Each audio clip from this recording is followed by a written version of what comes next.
Hello, Lucas. Welcome, welcome.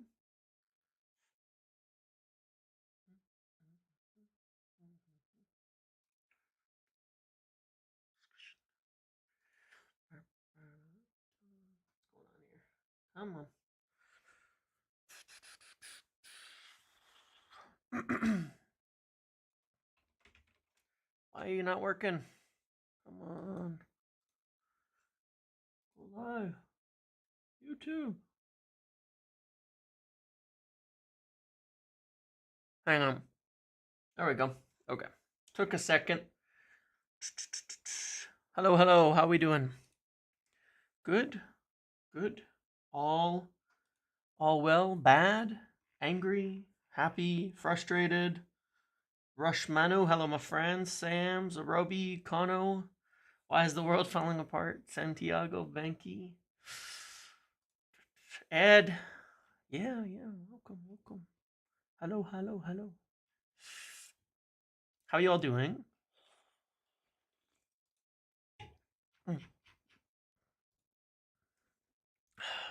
Happy deadline day. Oh, I'm very, very happy with deadline day being over.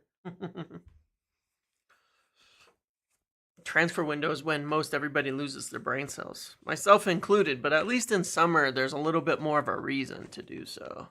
There's a little more justification for losing brain cells. It makes it a lot better for people to be able to move on, accept what has happened, accept where we are, all of that kind of stuff. All of that. Yeah, obviously on Tel, it's an interesting one because he did not go on an option. He flew over there to join as of this morning with no option to buy. And then they've discussed it more. But Bayern turned down an option to buy from us. Just that's the reality of the situation. If I'm Spurs, I'm sitting there saying, if you look at the situation from the outside, it's pretty funny. Chili, this summer has to be huge. Kenda, Inacio, Braithwaite, Osimhen, Cunha, Ederson, that has to be what we got. I don't think we'll get that many. I don't think we're going to get Osimhen and Cunha, that type of forwards. It's a lot. But there's other options. Maybe that many players, but not that high profile.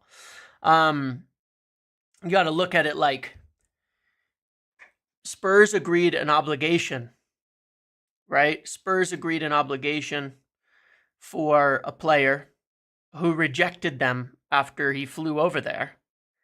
And now they got him on loan. And then they've got an option.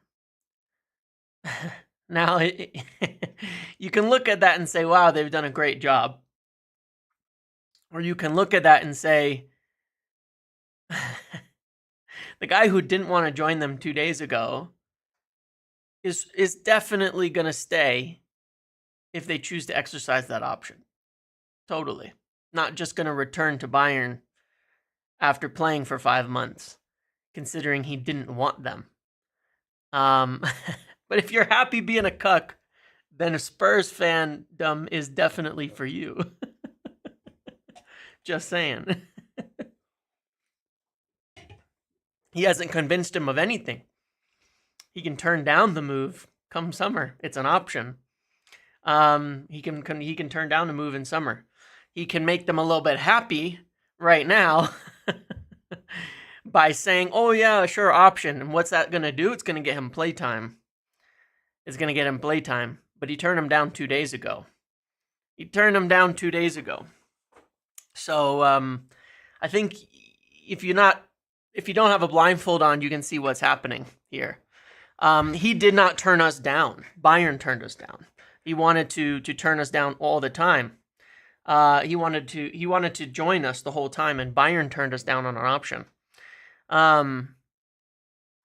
But all that's going to do is give by accepting that from Spurs, it's going to give them the encouragement to keep him. And you can see it. Some people are making that logic already. Like, it gives them a reason to try to make him stay. And that means, like, you're basically saying, yeah, you're going to give him more play time. You're going to do all of that. And at the end of it, he's just going to leave back to Bayern. I would bet money on it today that more likely he moves back to Bayern at the end of it than anything else. But we'll see. We'll see. It doesn't matter. At the end of it, Bayern turned us down on our option. And there's nothing more we can kind of do about that. So it is what it is, but at the same time, it would have been a potential improvement for us. But overall, bringing Mathys Tel in would have been good for the long run. Horrendous window, one of the worst in our memory. I beg you, go look through our January windows the last 4 seasons and tell me who we signed. I beg you, tell me who we signed. Because the answer is nobody. The last January signing we made was Bruno Fernandes in 1920 season. January. That was it. It's been 5 years since we've made a January signing. We signed 3 players this January. And the last January signing before that was Alexis Sanchez.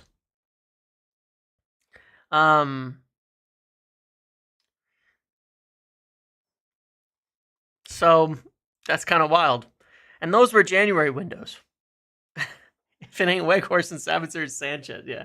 I mean, if you think this is the worst window, Igalo 2 week go, right? 2 week. People remember things. People remember a lot of things pretty fondly. Like, yeah, we got Diego Leon, Aiden Heaven, and Patrick Dorgu in the door.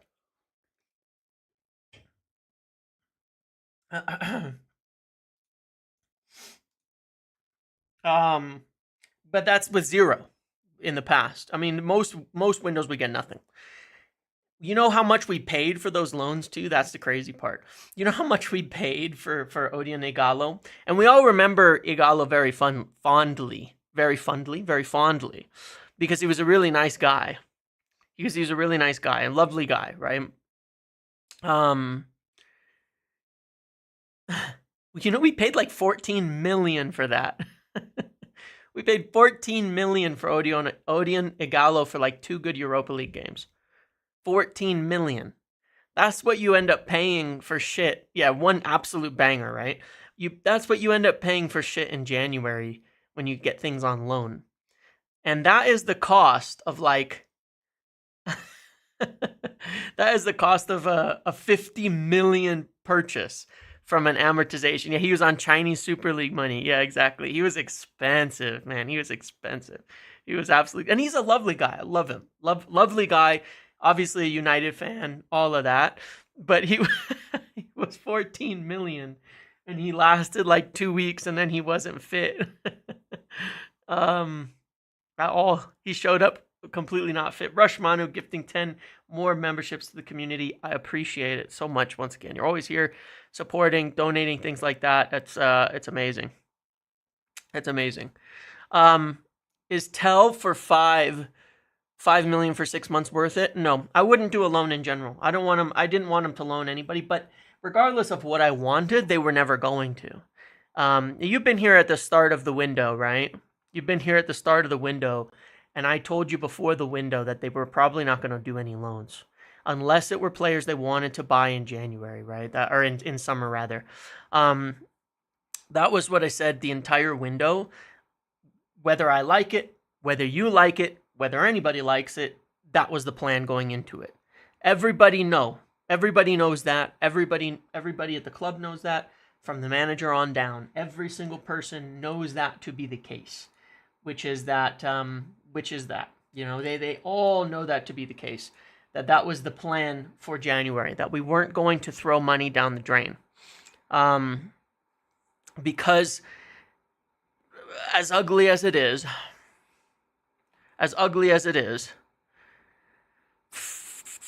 they have acknowledged and recognized what was happening this season. And any money spent today is money we cannot spend later. And it's not just that, but it's it's just the reality. I mean, I don't know what else to say. Like, sometimes it's just an acceptance of reality, you know?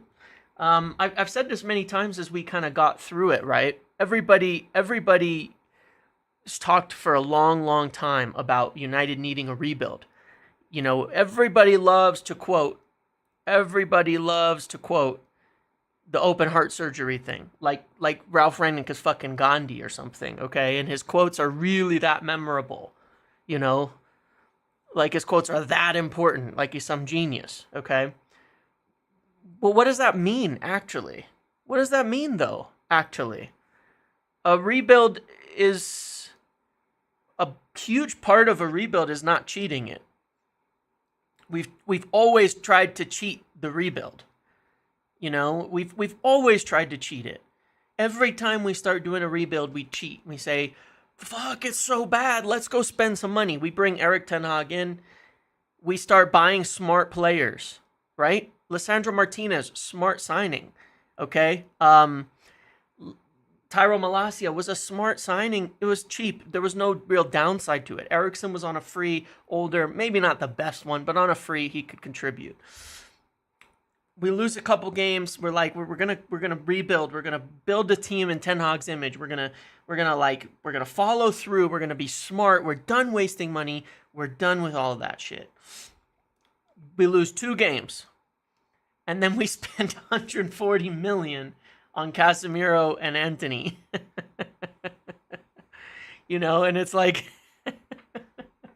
like, what? Wait a second. Wait, what happened? What happened to the plan?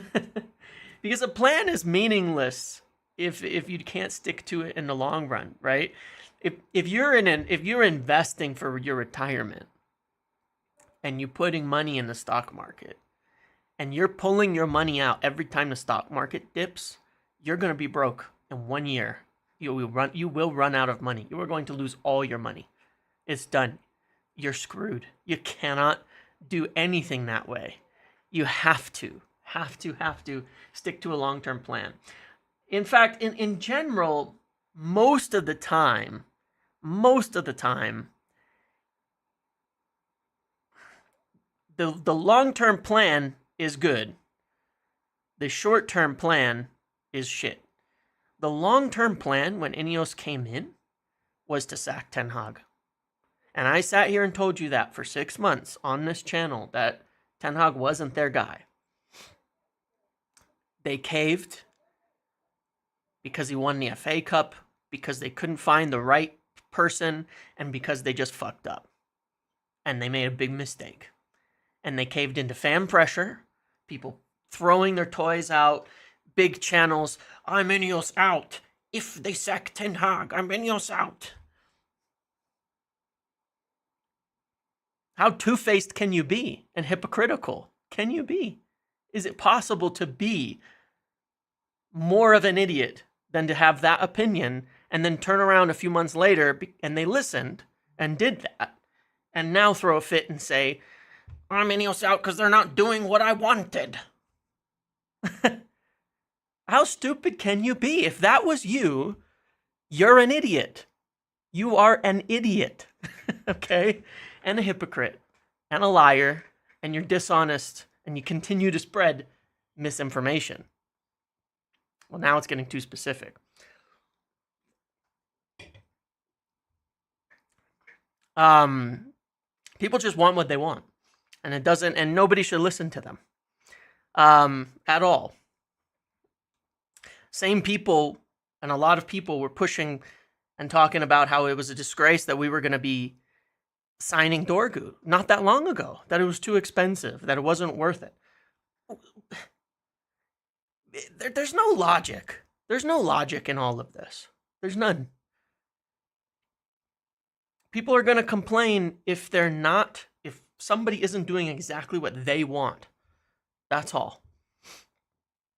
And if things aren't going their way, that's all. And I'm definitely guilty of that too. What we're doing is probably not what I want. Marcus Rashford's been my favorite player at United for years. For years. Did I want Ruben Amorim to freeze him out of the squad and not play him and send him to Aston Villa? Did I want that? Absolutely not. Not a chance in hell did I want that. But that's sometimes you have to just eat it and deal with it and support the things you don't want, because maybe that's just the plan. Maybe that's just what has to happen. You know, that's all there is to it. Yeah, at the end of the day, that's the reality that we are faced with. United's plan going into this, I think, is solid. I trust their plan. I trust where they're going. I trust the long-term thinking. I'd rather they stick to that than abandon it, because that's how we get in the most trouble, is by abandoning it. If they hadn't abandoned their long-term plan in the first place, we wouldn't have kept Ten Hag in the summer, and we wouldn't be in this position. It would be quite a bit different. Well, I don't know how different it would have been, but at least we would have been ahead of where we are today if we had not abandoned it. Now, what that tells me is that their overall planning was good. The initial plan that was made, which is not Ineos actually, was recommended by Jason Wilcox, who is our sporting director as of today, was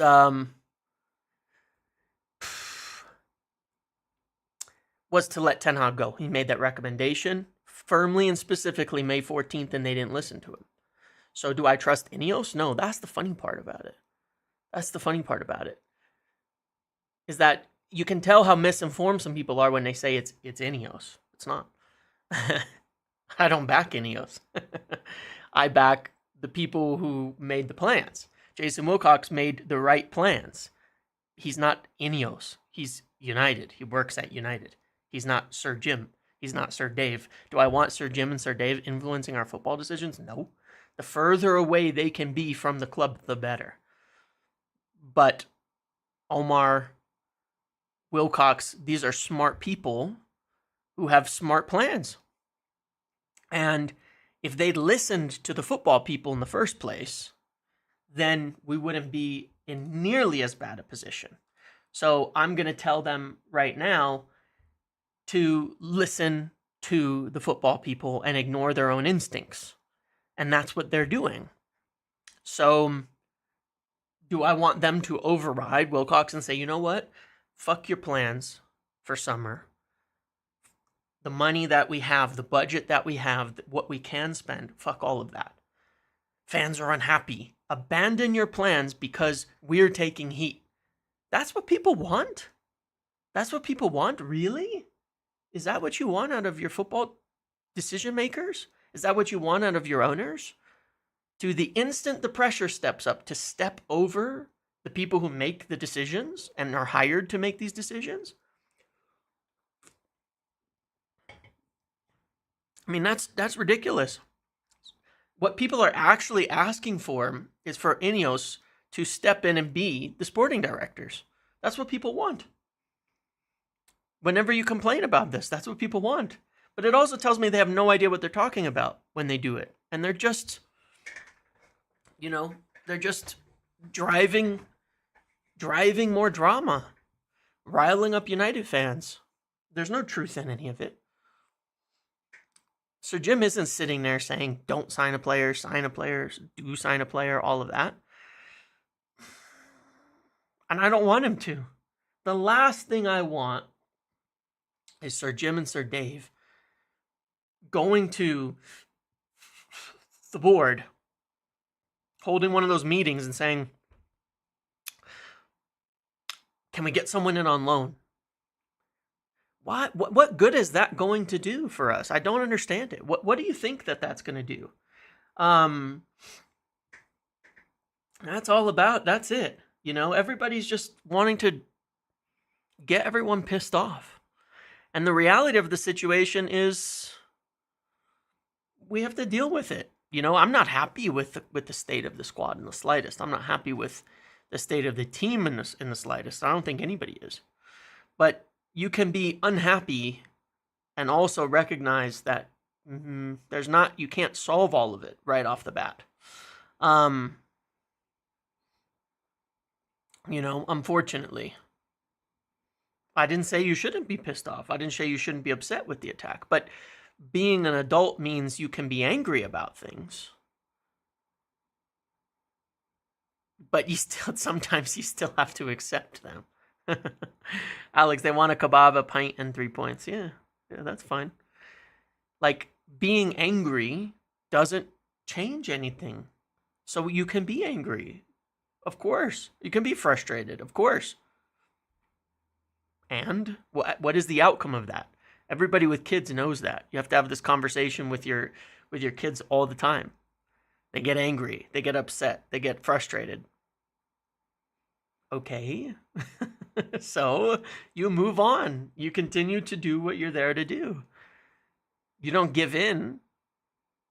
Every time your kid gets mad because they can't have something, you don't just give in. You have to keep on it. It's like you can be angry. I have a kid. If you've come to my watch-alongs, you've seen him. He was there on Sunday. He popped in for the last half of it.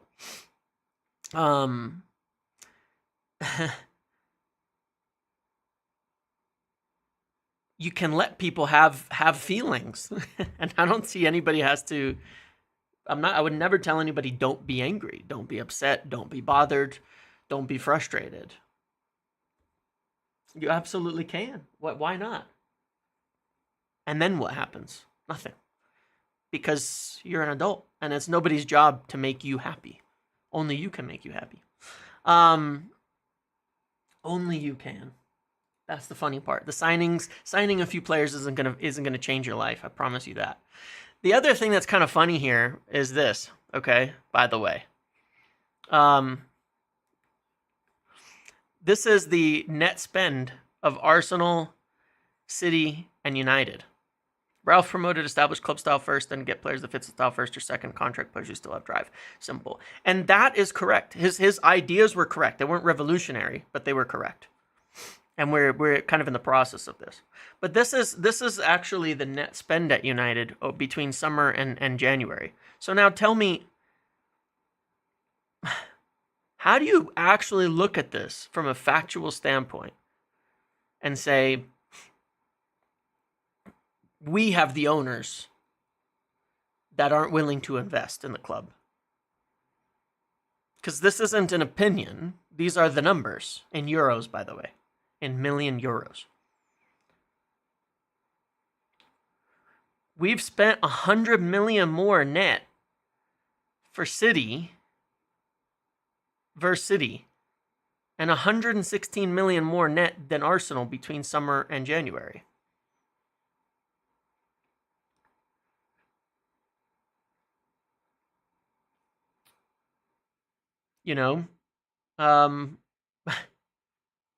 That's just the reality of it. So it's a bit amusing to have people act like we're not doing anything about it, that they don't have a plan, that they're not building anything. It's sort of is United's job to make fans happy, James, via winning football watchers. Agreed. But you don't make children happy by doing what they want. Your job's to make your kid happy and set them up with a good life too. You care about them. You want them to do well. You want them to do great. That doesn't mean everything they ask for you should do. That doesn't mean that, right? That's different. That's not the same thing. You make the right choices in terms of making people happy. You know, we've spent as a club more than anybody else. So, and if you look at, I think the net spend over the last 12 months, I think United are second in all of Europe or something like that, or in total spend or something like that. You know, these are the realities of the situation. Newcastle have done nothing. They get rid of Almiron and Kelly because they have to deal with PSR. People can keep acting like PSR is a joke, but it isn't. It's real. City are spending less because most of their pieces are in place. United finished 8th. Now, why do you think City can spend less? Maybe there's a connection between spending less and spending right more than there is just throwing money at a problem. You never find fault with Ineos, never. Did you miss what I just said about how they fucked up summer? Or what I said 6 months ago when they fucked up summer by keeping Ten Hag and kept the manager that they were supposed to sack? So which is it? That I defend them? Or is it that I call them out when they're wrong and agree when they're right? Because that's what not being a bullshitter is to be honest, okay? That's being real. There are people who will not ever say anything against people that they disagree with, or that they agree with, or they have relationships with, or that they do whatever. They'll just keep saying it. Loan until summer, 55 million. Youth International. There you go. Let's see.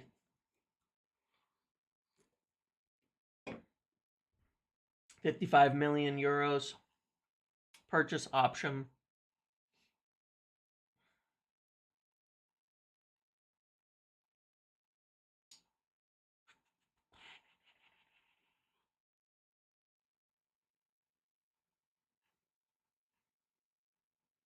Cool. Good for them. We'll see what happens.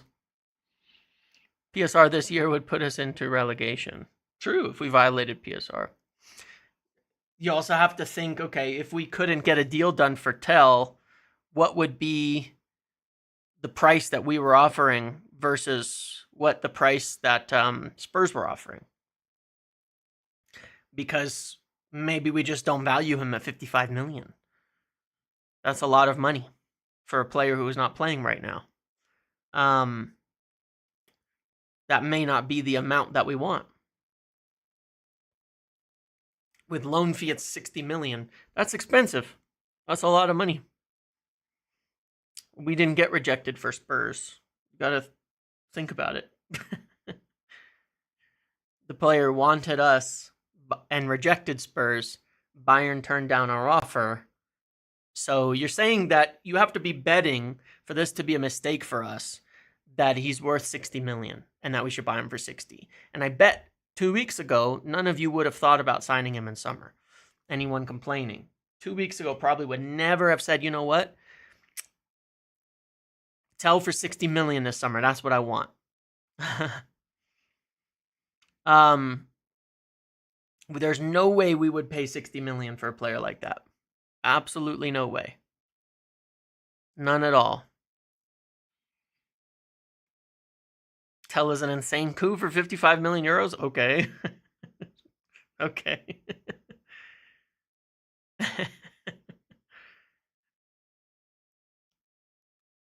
Using span to defend owners is exactly what rivals did for Glazers? No, it's not. It's just about the silly arguments, right? Glazers have spent a lot of money. Does that mean they want to win also?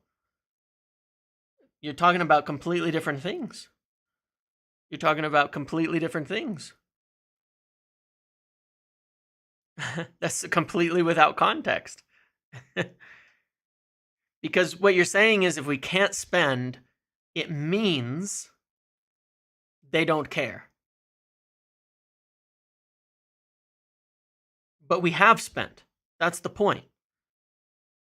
We have spent. So it's a dumb argument because we have spent as much as we possibly could. We've spent. That much is a fact. That much is a fact. Right, Tel, who hasn't played this season, who is a good talent. I like Tel. I would have taken him on loan plus option, 100%. Don't mind me on that. I think all young players are vastly overpriced, though, in general. I would have taken him. But Dorgu, who's been playing, we get for half the price in a more needed position. And it's crazy. And it's like, and people are saying that it's nothing. It's nothing. Whereas double that for another player is supposedly a great deal. You know, it's expensive. It's damn expensive. That's a lot of money. That is a lot of money. That is an enormous amount of money. If Tel is 60 million, Garnacho is 100. I think Tel could end up being a better player than Garnacho, but I think they're both overpriced, to be honest. But at the moment, Tel's not even playing. So it is what it is there. It's just about being correct in the criticism. It's all about that. It's being correct in what you say. Like, what are you saying? Because people will say, we're not spending any money. We don't have any money. We're cutting costs and trying to, you know, for the owners to profit. And then you look at the spending and they've spent more. So that doesn't hold water. That argument doesn't hold any water. Okay. We've spent every cent that we can, bar a couple of million. A couple of million. If money was a problem, they should have sold Nacho. Everybody complained about that too. Talked to him about like everybody was whining endlessly about any rumors to sell Garnacho. Everybody was losing their shit about it.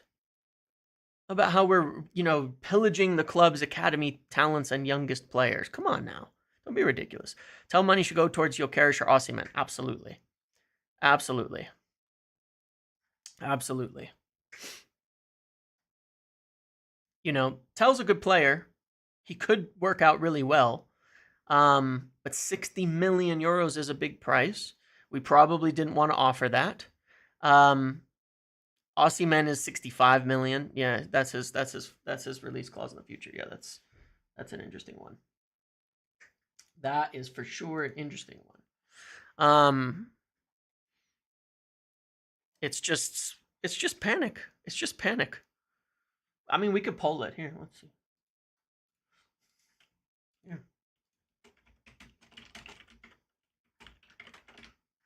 Let's do it.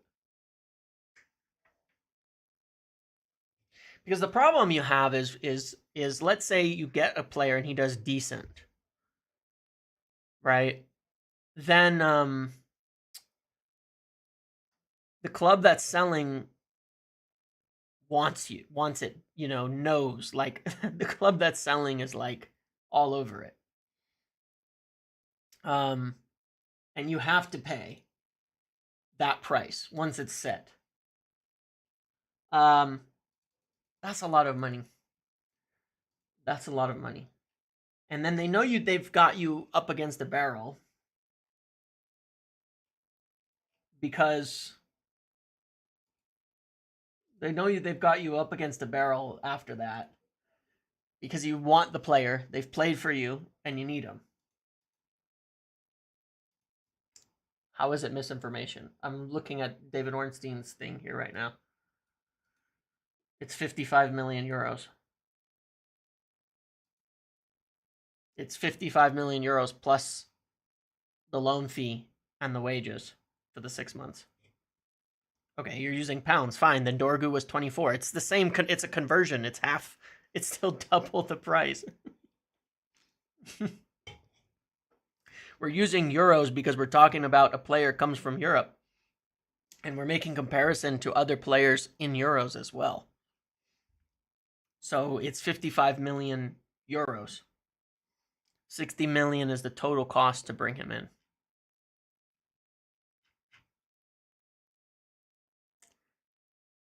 And then you have, let's see, Osimhen's release clause is 75 million. So would you pay 15 million more to get Osimhen than Tel?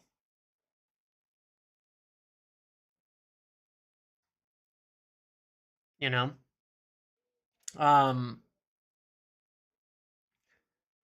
Regardless, Bayern turned us down on our option. So whatever if that we felt was worthwhile, they turn it down. And then you look at, hold on, Kenda Ornstein. Okay, hold on.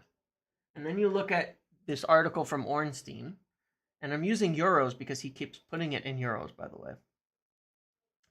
And he says that expected to cost around 40 million euros. Okay.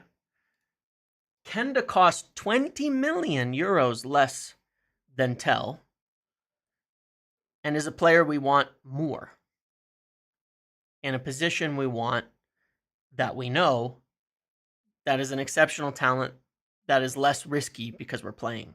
He's playing right now, and it's 20 million euros less. Okay.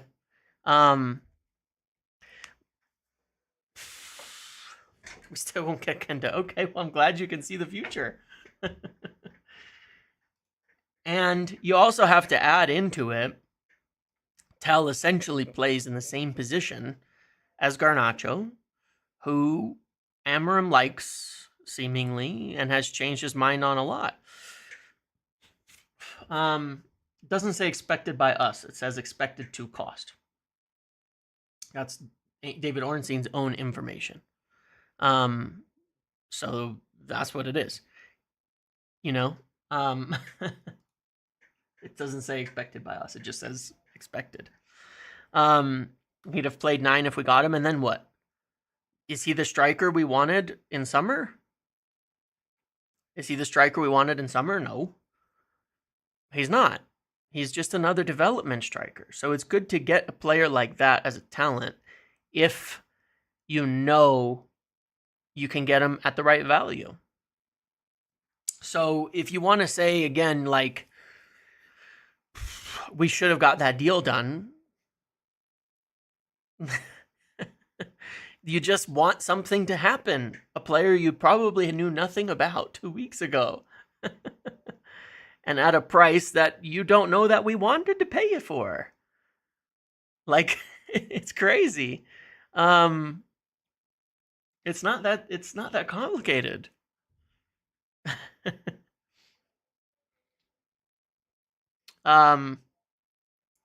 He's not the answer that's going to fix everything at that price. If they didn't feel he was worth that, then they shouldn't be buying him.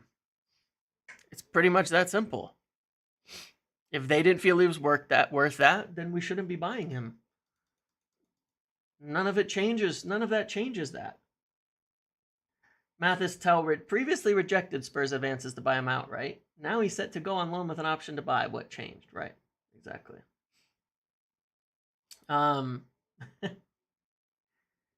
Fabrizio, by the way, says it's 60 million euros. And they'll cover the full salary. So, end of the day, we'll see where that goes. We will see what happens. If we didn't value him at that price, then we shouldn't be buying him. That's all there is to it. But yeah, you're right, Pablo. I'm trying to convince people who don't care about that. You're correct. You are totally correct there.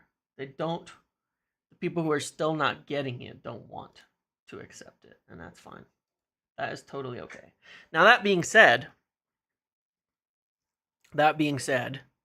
again, the word going into the window was that we would not be buying or loaning players that we don't want permanently.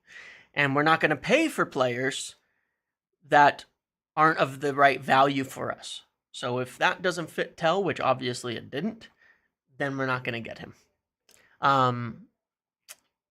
It is what it is. Overpaying by 15 to 20 million for a player just because it's January doesn't make any sense. That's the exact mistake we would have made every single time in years past. Every single time in years past, and would have put us in a hole. And I'd like to say how many people here actually watched him? Probably 5%. Probably 5%.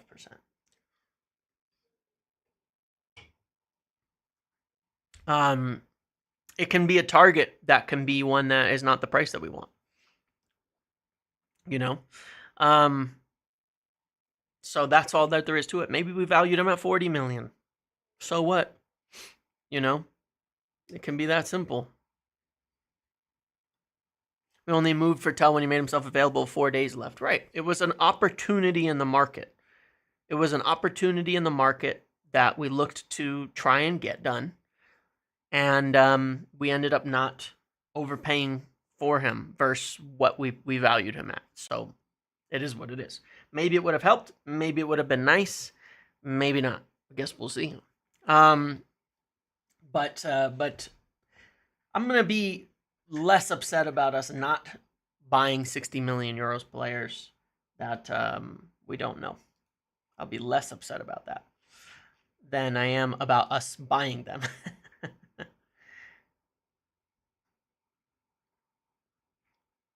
So that's that. Looking forward,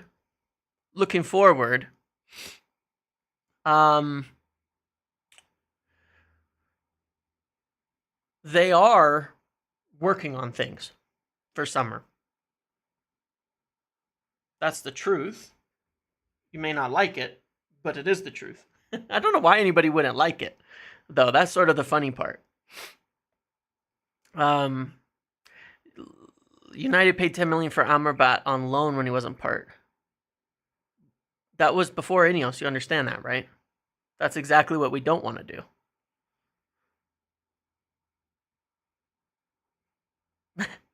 That was a complete waste of money. We spent 12 million on Amrabat for what? That's exactly what we don't want to do. So yeah, I mean, obviously there's Kenda. I mean, if we look at our chart, our general list of priorities, what did we decide? Which is not really opinion based. It's based on a knowledge of the overall plan to rebuild the team. Number one was right wing. Not number one, but one of the names was right wing and right 10. So we'll discuss that first because that's been confirmed. Okay, that we want to get a right wing, right 10. Nippon back in the mix. I mean, maybe he could be. I guess we'll see what happens over the next 6 months, right? So that one's been confirmed, Kenda, right? That is the name. We had 2 names on that right wing back list. One was Dibbling and one was Kenda. And Dibbling, they were naming 55 million pounds price. So are we going to get upset that we didn't buy him in January? Because that's about, it's a little less. It's a little more. I mean, it's a little bit more than Tel, but he's also scored more goals this season than Tel, and he's already playing in the Premier League. So we should have spent 55 million on Dibbling. If we should have got Tel, we might as well have just bought Dibbling instead. What's the difference? Dibbling is more proven. Similar age, similar potential, top profile. We should be getting mad about not signing Tyler Dibbling for 55 million, honestly. That's what we should be getting mad about. He's played really well. We've actually gotten to see him. If we're getting mad about Tel, we should have got mad about Dibbling. That's the guy you should be upset about, okay? So go rage about Tyler Dibbling, okay? Because that's who we should have got, right? That's you'd have more justification getting upset about us not spending 55 million on Tyler Dibbling than you would getting upset about us not getting the money on Tel. You should be. That should make you more angry for sure. Okay, so our 2 options on that side were Dibbling and Kenda, and it looks like we're lining up a deal for Kenda. I think it's probably going to be yeah, I wouldn't agree a loan plus option on Dibbling for 55 million because then you're stuck to that price if he performs well. That's crazy. I wouldn't be doing that. If we sold Rashford for 40, could this extend the budget? Yeah, hugely come summer. Yeah, Dibbling has actually performed too, but I still wouldn't pay 55 million for him. I absolutely still would not pay 55 million for him. Not at all. That is for sure. That is too much money. I would not agree a fee for 55 million for Dibbling. Maybe 40. If we were to get that, then 40 would be good. Then it would have made sense. But Dibbling, Kenda, those are the ones that are of interest to us. And it seems like Kenda's the one we're moving on. I think in the end he'll probably cost like 40 million plus some add-ons, and you get like sell-ons and things like that.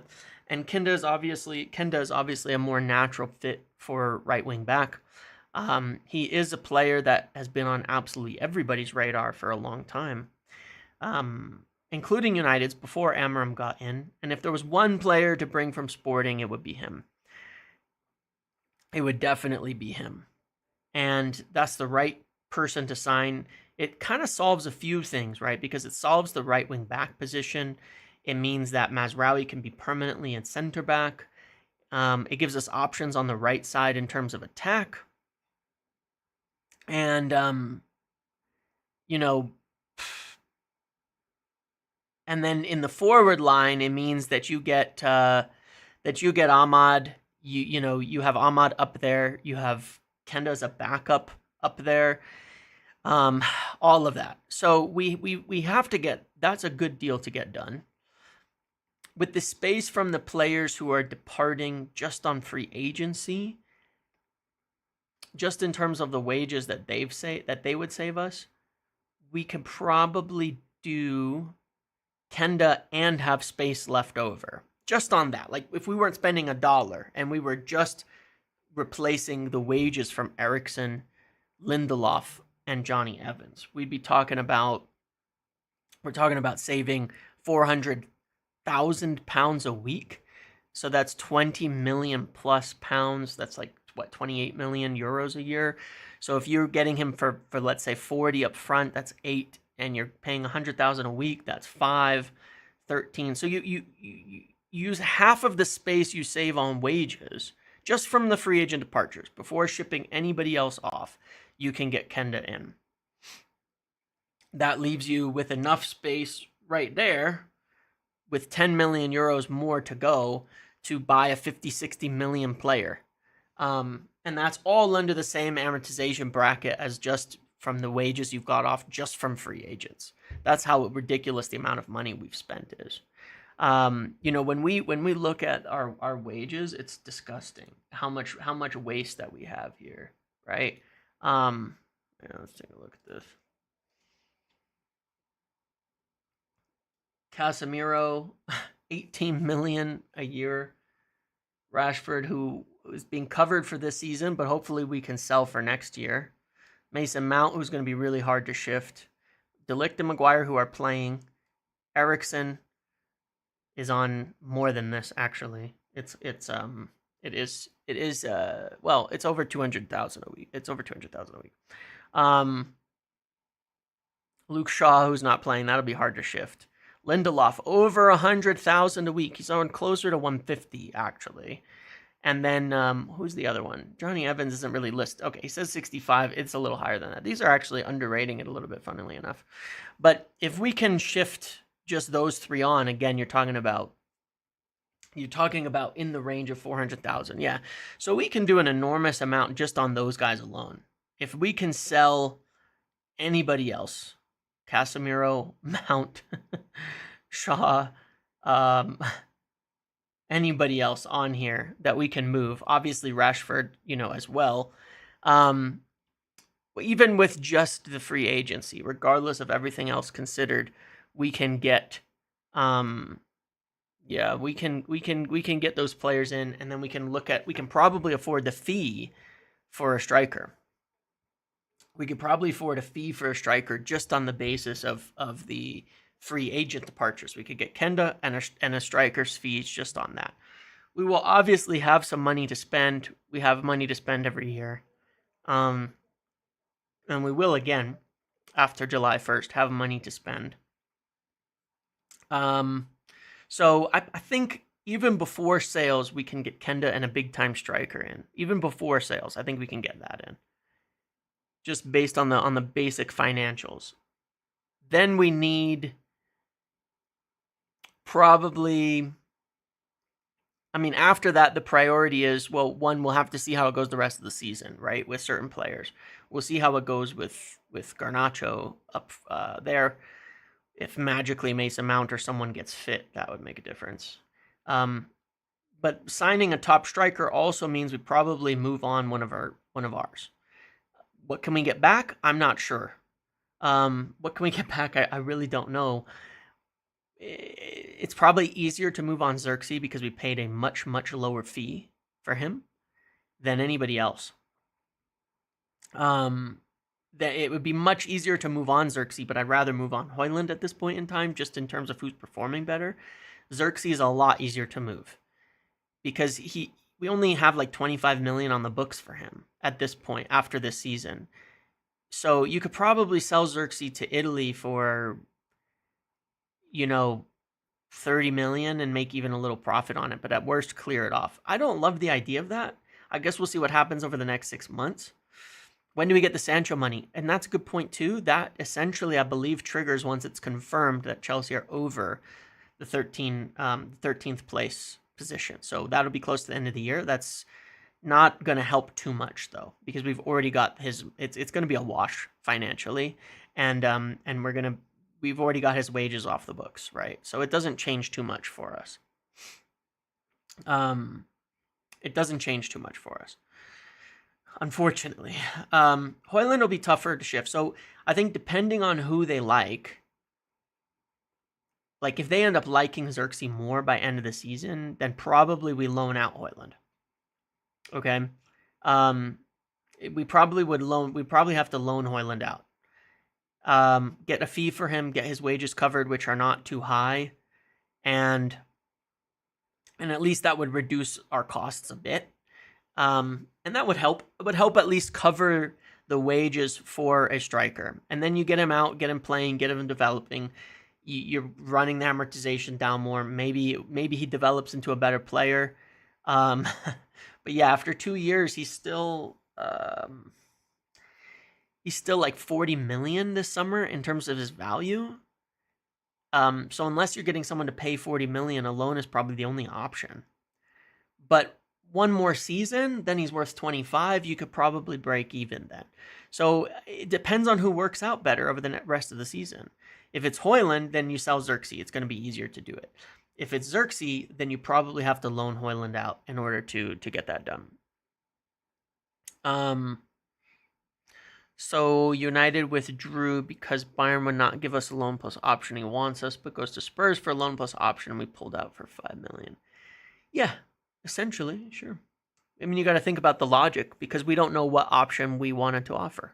If Bayern wouldn't give us an option at the price we wanted, then it makes a lot of sense. If Bayern are just being stupid, then it makes a little bit of less sense. But it is what it is.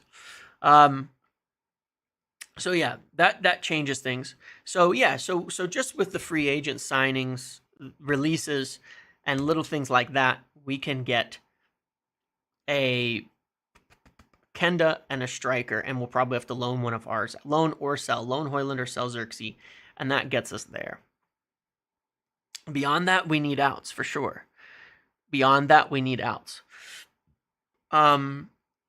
Rashford's option gets triggered, 40 million. I know you aim to educate, but you realize you're actually giving daily free therapy sessions. Yeah, it's okay. It's all good. It's just we're just talking. I respect that people have different opinions than mine. I respect that. I just don't like misinformation. That's all. If we can sell Rashford, the 40 million in profit we get there, and we probably will. Let's be real.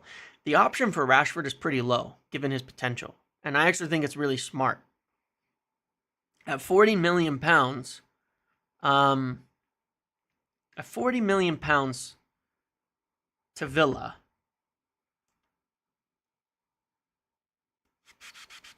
At 40 million pounds to Villa, how well does he have to do to justify that purchase? Right? Not that well. And that sets the tone. Their team in the Champions League. If he goes and scores like 7-8 goals for them for the rest of the season, helps them win some games, performs pretty well, that probably is going to get triggered. And if he decides he wants to go somewhere else, well, that's the price. It's 40 million. So I think it's going to be fairly easy to move Rashford unless he absolutely collapses, because 40 million is a pretty decent fee. Okay, 40 million is a pretty decent fee. If he doesn't want to stay at Aston Villa after that, which is ultimately possible, it still sets the price, and we'll still be able to, get a good cost for him. 40 million, it's all profit. With that alone, and obviously we still would have then the savings from the wages, right? We'd have the savings from the wages that we're getting for the next 6 months, which is a lot, 6-7 million, 40 million in profit there, and those wages gone for 10 million, 15 million a year. The whole Rashford situation, if anybody pays that 40 million for him, is giving us 60 million in space. Well, that funds everything else we need to do. So just the departures. So we're not talking about some huge sell to buy.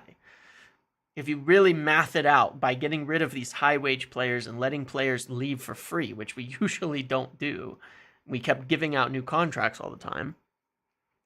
So it's not really sell to buy, it's just squad management.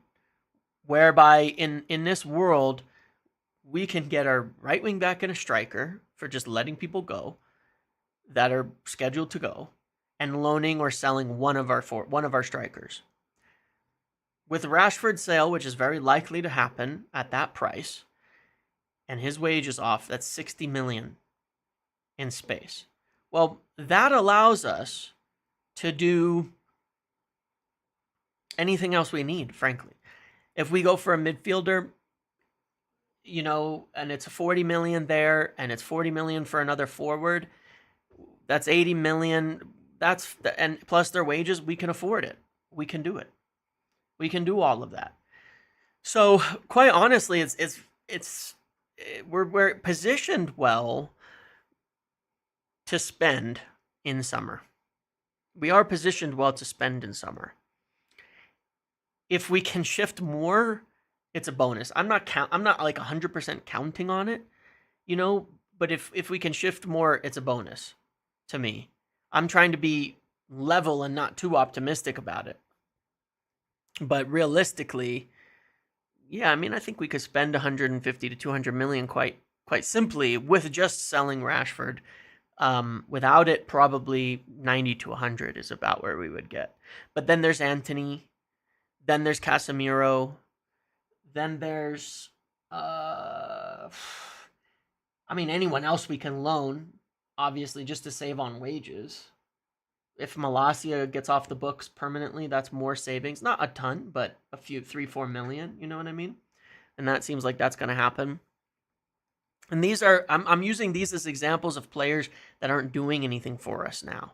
So without weakening ourselves, without getting weaker, we can lose all of this. So I'm not talking Garnacho. I'm not talking those types of players. I'm saying without weakening ourselves, the players that are fit. That's why I haven't included Sean Mount, by the way. The players that are fit. So again, Casemiro, Antony, and I think Malacia are the main ones. The players that are fit, that are not useful for us, right? So without weakening, if we can shift some of those on, then we'll be able to do a lot. So it is what it is, Yeah, I think relegation talk is ridiculous. And once you accept that, it is, and it's nothing but being dramatic in terms of relegation, then you're like, okay, the league is what it is. Hopefully we can win Europa. Hopefully we can win Europa. The other factor here that everybody is, not everybody, but that I think goes under here, because I get the questions like, what if we miss out on Europe? Yeah. If we can't win Europa, if we can't win the FA Cup. Because remember, those are two routes into Europe, right? Europa and the FA Cup. No chance we win Europa. Why? Why not? We're the only undefeated team in Europa. What's the issue? Why couldn't we? Like who are these clubs that are so much better in Europe? You know? Why can't we? We do win less prize money, Ed, for sure. And that's a little bit of a concern for sure. Yeah. The mighty Spurs. Yeah, okay, sure. Yeah, the mighty Spurs we're going to worry about in a tournament, in a trophy, to win a trophy. Yeah, okay. Yeah. Yeah. Yeah. If there's a club to not worry about, it's Spurs. If we're that bad, then why are we undefeated in Europe? And then we've actually played very well. There's good teams there, mind you. There are good teams there, mind you. No doubt about that. There's some good teams in there. But they're not exactly like, guaranteed to beat us. We have a pretty damn fair shot against it, right? We do. I'm not saying we're out and out favorites, but acting like we cannot win is wild. Like we definitely can, you know? We definitely can.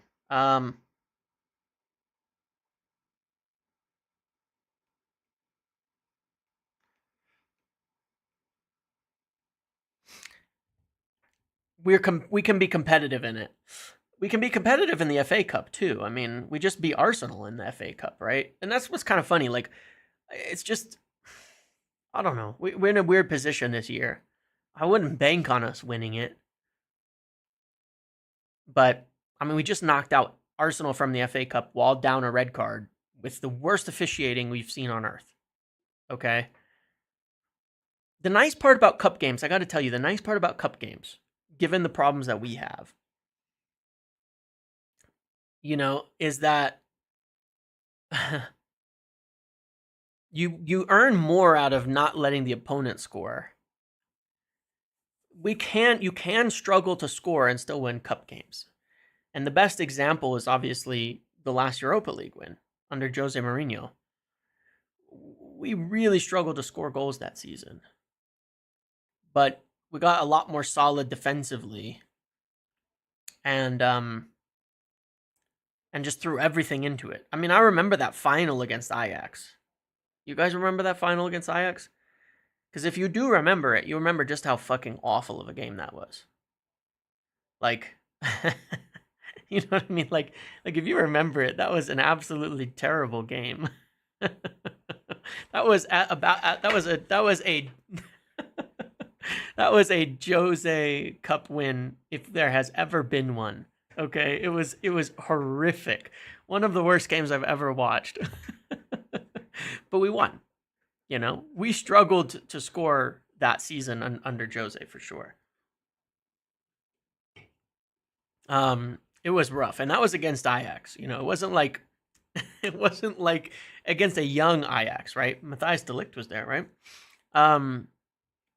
But yeah, it's a weird season for us. It's super weird, and obviously we're all feeling pretty shaky because of some of the performances of recently, right? Yeah, we were really bad in the games leading up to it too, but we won.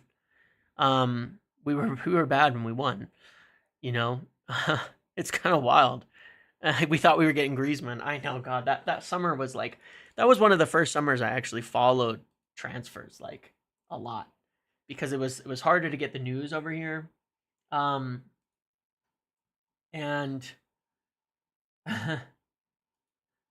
it was hard to get the news over here back then, and that's when I kind of started really following it because I remember the letdown of not getting Griezmann at that time. I remember the ad. What was it? There was do you remember the ad where Griezmann had the phone and Jose was calling? Everybody remembers that, I'm sure, right? And he hung up or whatever. That was painful times. That was definitely painful times. That was that was very disappointing. We had a good summer after that, though. I mean, we got some good players after that. Lukaku I was very, very exciting. I was very excited about Lukaku coming in, and he did really well, actually. You don't want to relive it. I remember that. I remember all of that. But yeah, I mean, it's a tricky situation with United, but the one thing that we have going for us right now, financially, again, is that we do have expiring contracts. We haven't very often. Like who are the last players to depart United as free agents? Like at once. Who left last summer? God, who was it who left? I feel like some players walked away last summer. Rafael Varane, right? Rafael Varane. Um, Anthony Martial, right? Without club. Rafael Varane. Those were the main ones. Varane and Martial, right? They left for free.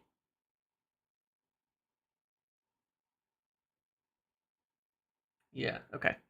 So if you look at what we were able to spend last year, which was a lot, we spent 211 million. De Gea too, right? No, De Gea was the year before. Okay, last year was Varane and Martial. De Gea was the year before. Mata was before that, or was Mata and De Gea the same year? I don't remember. It might have been the same year. But last year, a big part of our ability to spend as much as we did was because Varane and Martial left. It's like 400,000 a week. Well, we're losing about that same amount in free agents this year. So when we lose that, we can replace that money, right? That's a big reason why, despite our financial difficulties, we were able to spend last year, is that 400,000 or more a week that walked away from the club off the books, 20 million in amortized cost, right? That's about half our spending, Franco Mastonto would jump for the same as Nifan Ballers. I think Mastantuono would be nice, yeah. But yeah, I mean, those free agent departures are big. They fund a lot of your spending. And there was a long time where it seemed like none of our big wage players were leaving because we kept giving them new contracts, right? Like we gave a bunch of players these extended, preserve value Glazer contracts that just kept them around for years beyond when they were supposed to. And now that we're not doing that, that's a good thing, because now we're starting to see some of these players leave and get the wage savings on it. So the 400,000 or so that will depart this summer in wages is enough for us to spend, 80 to 100 million right there. Okay. So that's half of the spending that we need to do. Then again, we have Rashford as a huge potential on its own, can fund the rest of the window for everything we need in terms of players and signings, right? Then there's, like, if you can see what we're doing here, we're replacing the wages of players that are not contributing with players that are contributing. Okay? And that is going to make us better without costing more. That's how it works. That's where we are as a team. Because again, we go back to this. I pointed this out on the podcast earlier with Phil, right? 18 million a year not contributing. 15 million a year not contributing. 13 million a year not contributing. 8 million a year not contributing. 8 million a year not contributing. 6 million a year not contributing. 4 million a year not contributing. 3.3 million a year not contributing. So when you add it all up,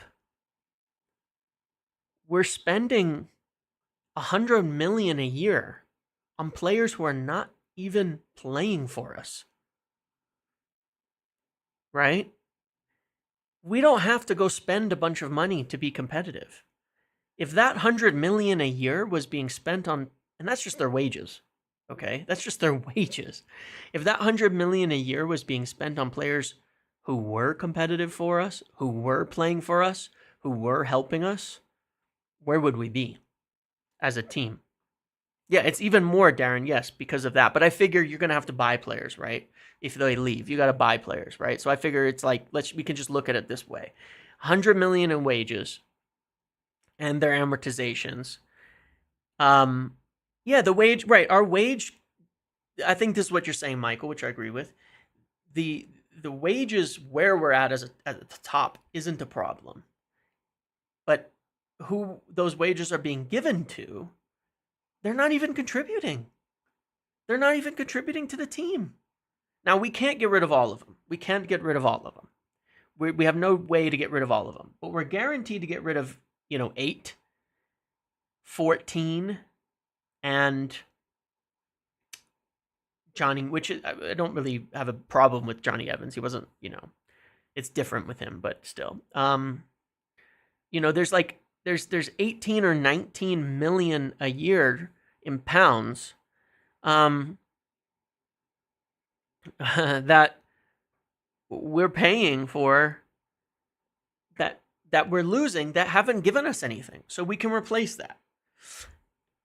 If we can move any more, like the thing about being sell to buy is it's okay. It's okay. We don't need to reduce our wages. We do kind of need to be sell to buy. But the only reason that's the case is because the guys that we need to sell are doing zero for us. They're not even contributing. So we're not trying to just upgrade and get better. We're trying to replace, you have to realize this is why we're so bad. That's the crazy part. There are clubs where they have high wages and you have players who are offering 5 out of 10s. Okay? And so when you get an upgrade on them, you go up 5 out of 10 to 7 out of 10. We have a ton of players that are giving us 0. So if you start to replace them with 6 out of 10s and 7 out of 10s, you're gaining massively compared to clubs that have, compared to the alternative. That's again why we're so bad, because we're not even getting 5 out of 10s from these players. We're getting 0, literally 0. We're getting nothing out of them. If Casemiro, Mount, Shaw, and let's just say those 3, and Rashford were currently in the team doing okay for their wages, we would be doing significantly better, right? If they were just doing okay, it would be 4 more players to contribute to the team to help us. They don't have to be tearing it up. If they were just doing okay, we would be better. But they're literally 0. That's the crazy part. They are 0. They're offering us nothing. So there's a really sensible plan here overall, which is to change this. And just with what we're losing again for free, we'll spend. So I think we'll get Kenda and a striker pretty solidly in the door. Then I do think we have to move players to spend. Okay. We do have to move players in order to spend more after that. If we get Champions League, it would help. But I'm talking without Europe. Okay. I'm literally talking without Europe. We can get those, and then if we move players on, we can get more without Europe. One of the things that is I'm a little bit loath to speak about it because it's so unpopular to talk about, that people don't like, is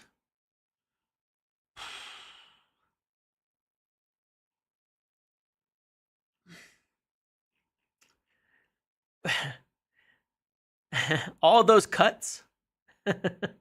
All those cuts that we're making that are also super unpopular, that's our summer transfer spending. That's also, when you get articles, United are cutting the pay to Brian Robson as an ambassador. Well, that's our spending. That's our money that we will see on the books as savings next year. Not paying Sir Alex Ferguson $4 million a year funds Patrick Dorgu. No offense, It, it, it just does, you know? It's just books. You remove an expenditure, you add an expenditure. Because they count against PSR. They count against PSR. All of these things, all these staff costs. And I did that video 2 Sundays ago, I think, kind of breaking down all the finances. And how we were spending more than 100 million more than Arsenal to run our club. So 250 players getting sacked. And I say I don't like it because it's obvious players, personnel, like 250 people getting sacked.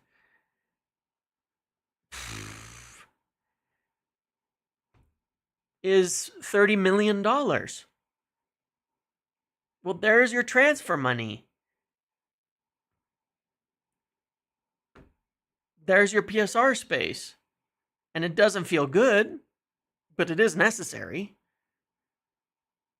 And that's part of it, is that, like, this is the part that, like, bothers me a little bit.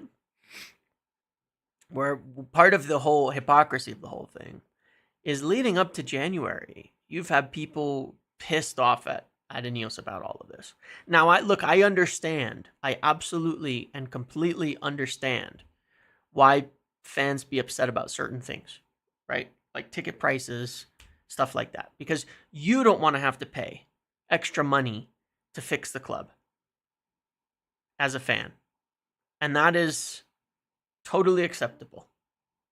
It is a totally fair opinion, and it's a totally fair view, and it is one that I think makes a lot of sense. The more I think about it, where in the beginning I probably thought it kind of makes sense to raise ticket prices.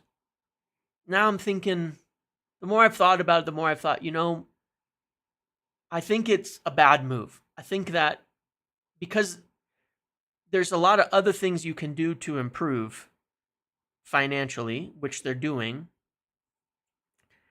then keep the ticket prices frozen next season.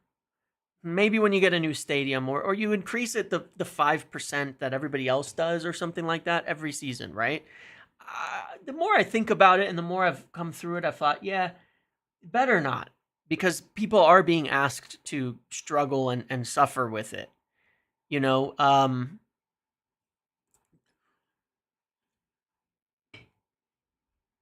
They are being left to struggle with it. People are,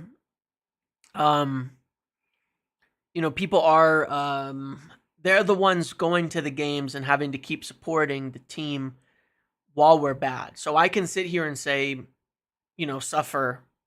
Amorim can sit there and say suffer. And I think that we can accept that, then don't raise ticket prices. My personal opinion, left 10 is our biggest need more than a striker. Bruno doesn't fit that. No, maybe. I think the midfield is potentially a bigger issue in the end. If Manu isn't the option, then potentially a bigger issue in the end. But let me go back on where I was saying there. If that is the case, okay, and I agree with fans on that, they shouldn't raise ticket prices. Then you can't complain about the other cuts because they have to happen. I'm not necessarily talking about the foundation either. I think that they should cut the money to the foundation and pay it themselves if there's a way to do that. Okay, that's what I think. I think they should, in the temporary, cut it from the club and figure out how to pay it themselves. Now, I don't know if that actually works for PSR, but I don't think it should be cut in general. I think it should be cut from the club, and they should put some money towards it personally as the owners, as an investment in it. That's my opinion. That's what I think they should do. But everything else has to happen. Everything else has to happen. All the other cuts has to happen. Everything else has to happen. And how did I come up with that amount of money? Is 250,000 employee, 250,000. There's more than 250 employees, by the way, who are departing. I think it's actually going to end up being more like 350 end of the day. And you're averaging about, 60,000 a year in terms of cost, because one, it's not just wages. It's not just wages. There's other costs that factor into it overall. Two, it's not just bottom level employees. I've said this before on these lives and videos, is if you're on like LinkedIn or something and you look, you're gonna see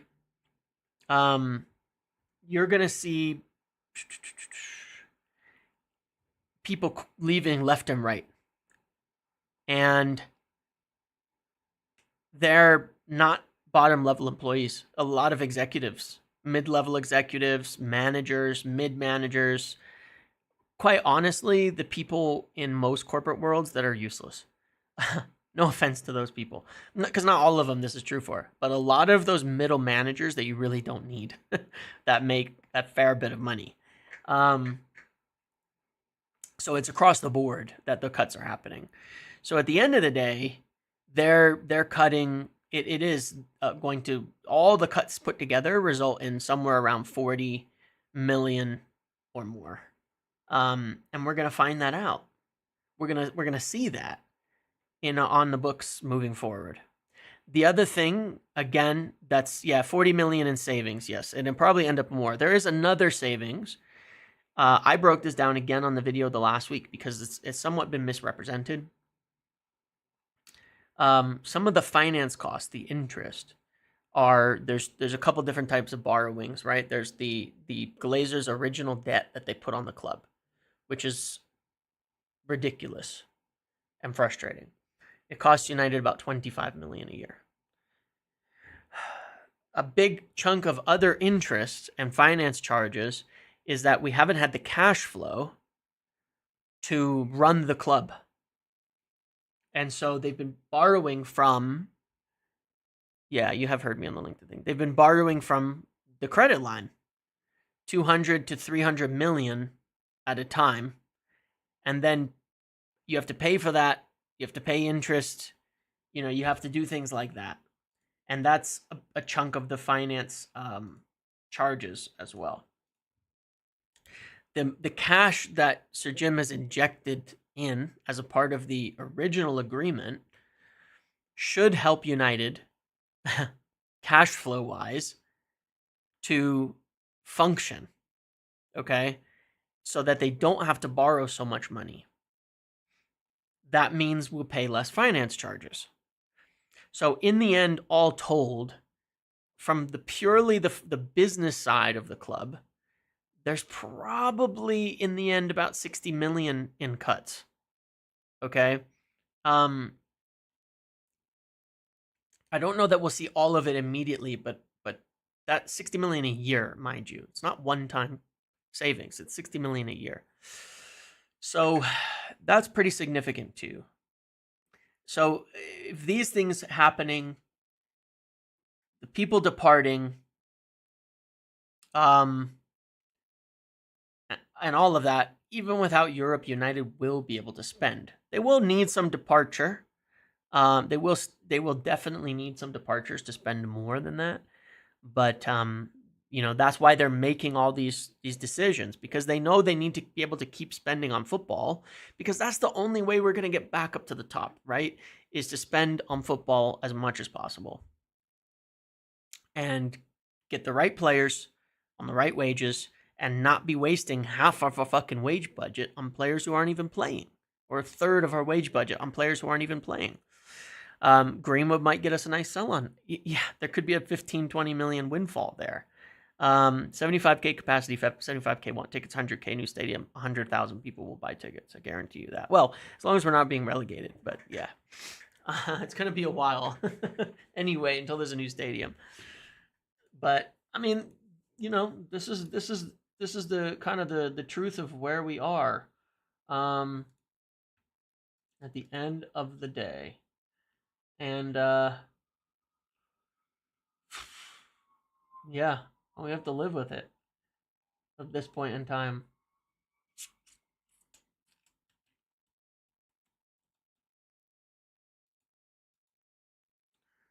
And then we'll see.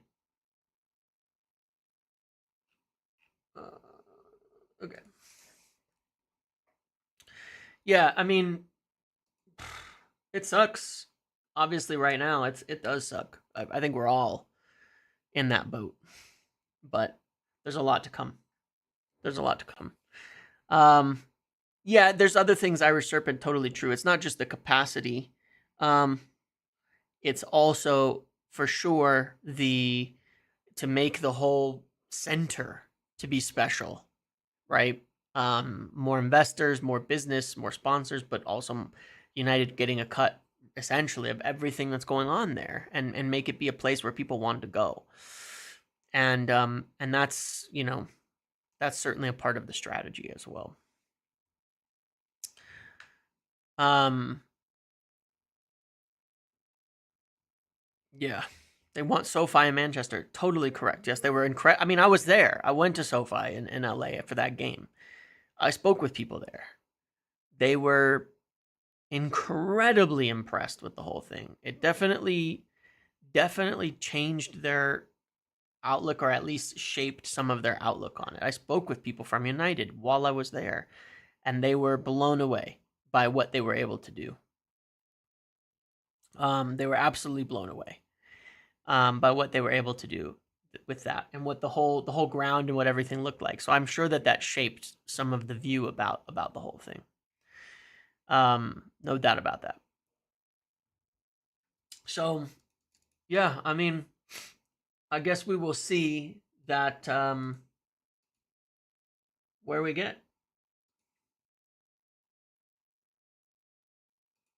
We will see where we end up. But they are working on this summer. They are lining up this summer, and we will have to when they could spend. I mean, that's not PR. It's the truth. It's just the truth that we will spend after July 1st. You know, if we can make sales before July 1st, like Rashford, did they take up his option and pay it, in June, then we would be able to spend earlier. But it may even be prudent not to, because if we can make this year a more profitable year, then it goes on the books for those 3 years, and it helps us overall. So it's probably better to not spend before July 1, so that we can make this year as positive as possible, so that it's going to end, so it's going to continue on that 3 years things. So you saw the new Vegas stadium. Yeah, I was there too. Yeah, that was also very, very nice. It was also absolutely brilliant.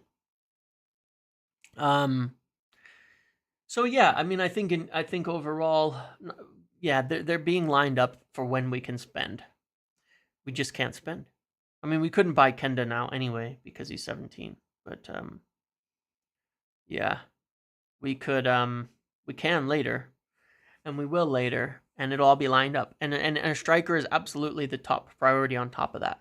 I think that the most, like, right now already, we have everything we need in form to kind of make a deal for Kenda.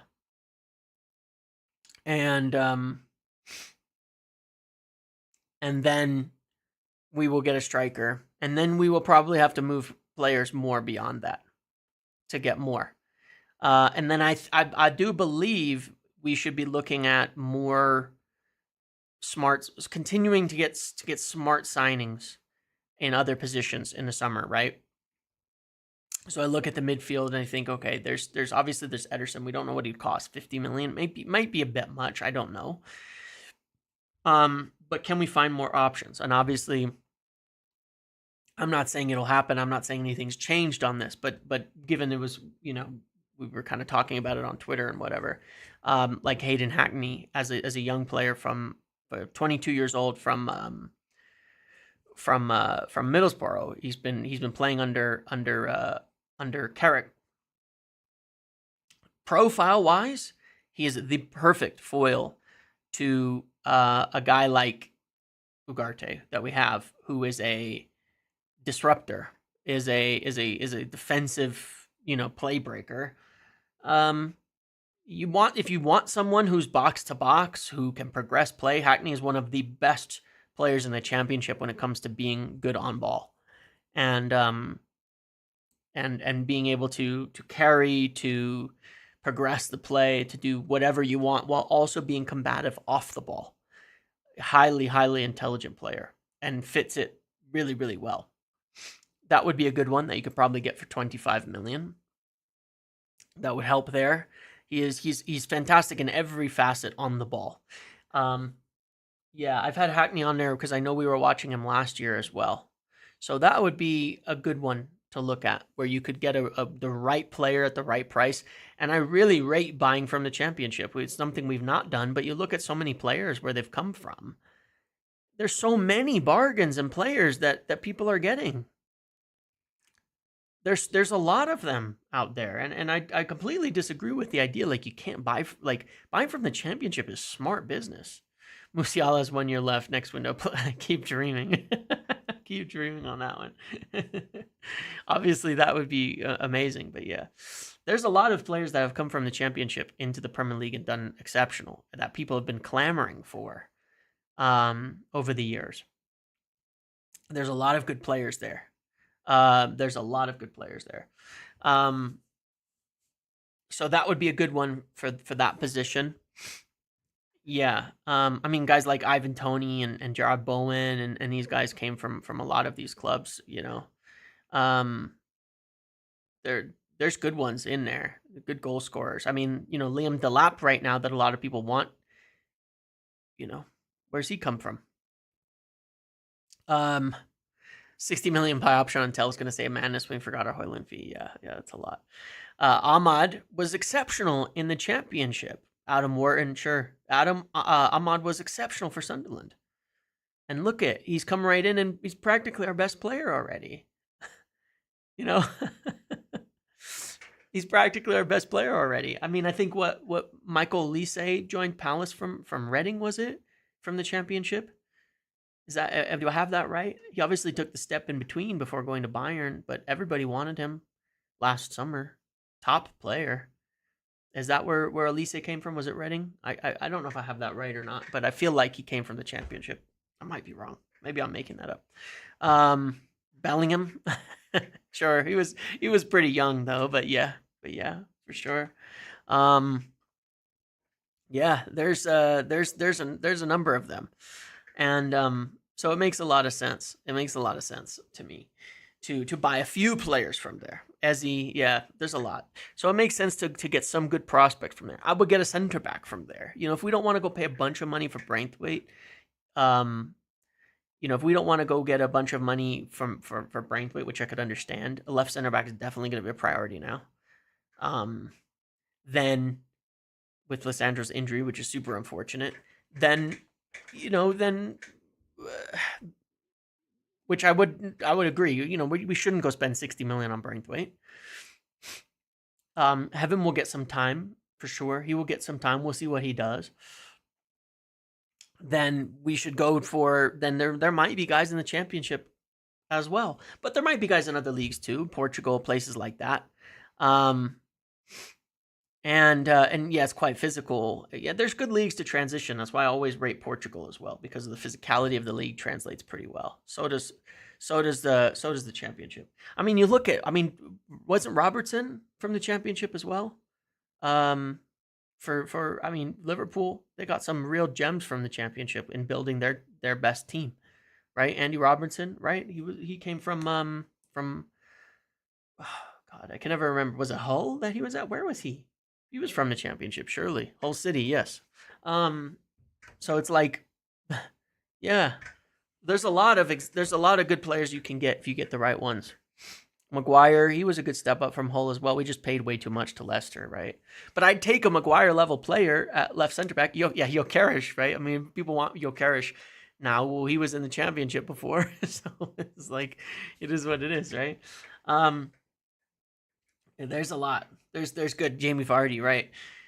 Yeah. So, you know, you never know what you're going to get in things like that, but there's obviously good players to buy in there, especially positions where maybe you don't want to spend a fortune.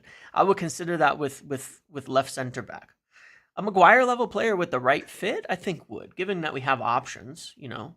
We do have options. We do have options. But another good prospect, good player, left center back that would fit with pace, with power, on that left side would be good to get. So, and then there's goalkeepers. We got to sell one goalkeeper to get one. I don't know enough about goalkeepers, but I bet there's good goalkeepers in nearly every league. Frankly, I bet there's good goalkeepers in almost every league that we could get, that we could go for. I don't know enough about goalkeepers to rate them or to say who we could get, but we will want to do something about goalkeepers this summer too. But that's a 1 in 1 out prospect. It's 1 in 1 out prospect. Yeah. So I think we'll do something like that. Lamens and Chevalier. Yeah, I like Chevalier a lot. We've been following him for some time. I think PSG are trying to get a deal done for him already. So it might be difficult to compete there, but yeah. But no, it makes sense to me. If we could spend our money on Kenda and a striker, a good one, a real good one, then if we shift just Rashford, it funds the rest of our spending, honestly. So if we can get a good prospect at the midfield, if we can get a good left center back, then really you've just got to evaluate the left 10 position and say, who's it going to be? Because let's not forget something. That would mean we have Bruno. If we sign a midfielder, then what happens to Bruno? Is he still starting deep or is he moving forward? If he's moving forward, then we don't need him. Then we don't need a left 10 because it's Bruno and Garnacho at left 10. And then there's Kobbie Mainoo. If he's a 10, then we have Kobbie Mainoo, Bruno, and Garnacho at 10. So any spending there would be funded by a sale. So when I look at kind of building the whole team out, we're pretty much, it's the money is there. I mean, the money will be there if we do it right. And some of that is sell to buy, but like, we're not buying a left 10 and a starting level midfielder unless we're selling Garnacho or Bruno, in which case we're going to have an enormous amount of money. So, could we sell Bruno if we got a big offer in summer? Sure. I don't think we will, but sure. But, if we go buy a starting midfielder, then Bruno becomes a forward. And then you have a bunch of forwards. So you're not buying one there. So I don't know. There's a lot of balance to this.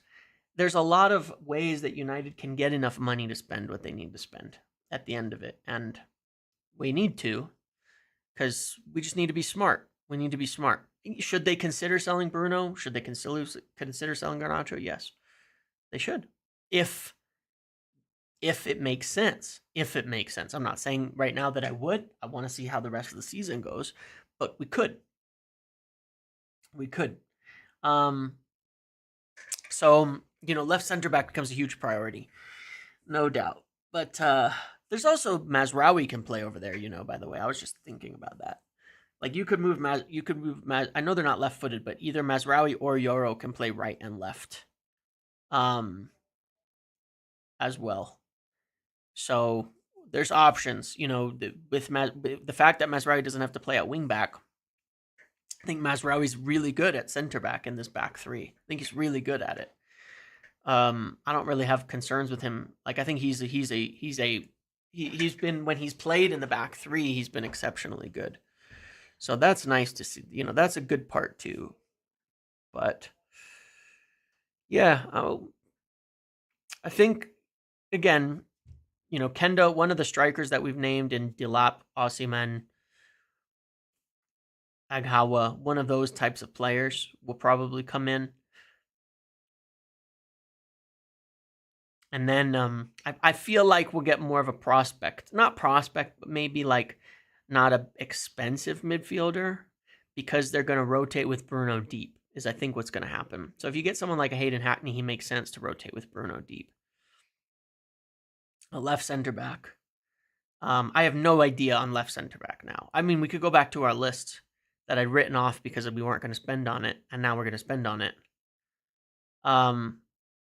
And then the question is the left 10. Then the question is the left 10. That's the big question. And it really depends on Garnacho and Mainu. It really depends. Now, Bruno has absolutely been linked to big clubs. I remember when we were buying Bruno, there was almost talk of Barcelona hijacking it at the last second. Ignacio, you reckon for that? And I could see that because he's basically Lisandro Martinez, but a little taller. So now that Lisandro is injured, I could definitely see us going for Ignacio. Means we got to try to get 2 players from Sporting, but they'd probably be willing sellers at that point,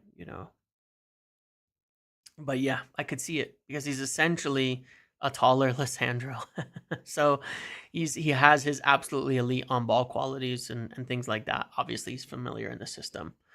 Huijsen, I think I'm saying that right, but that's an option.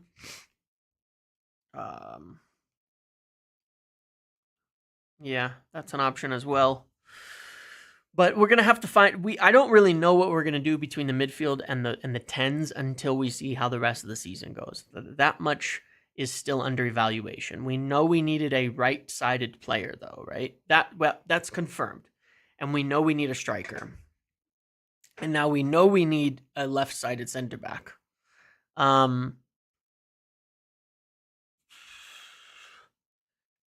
For the tens and the midfield, we just don't know. We just don't know yet where they're going to be. Fletcher, Kukonka closest to the first team squad for our needed depth? No, probably Kone, I would say.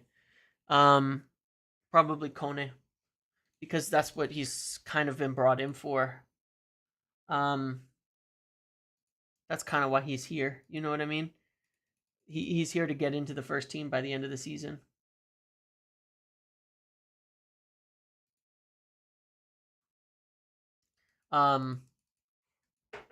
Yeah. I think he's more likely to get in sooner.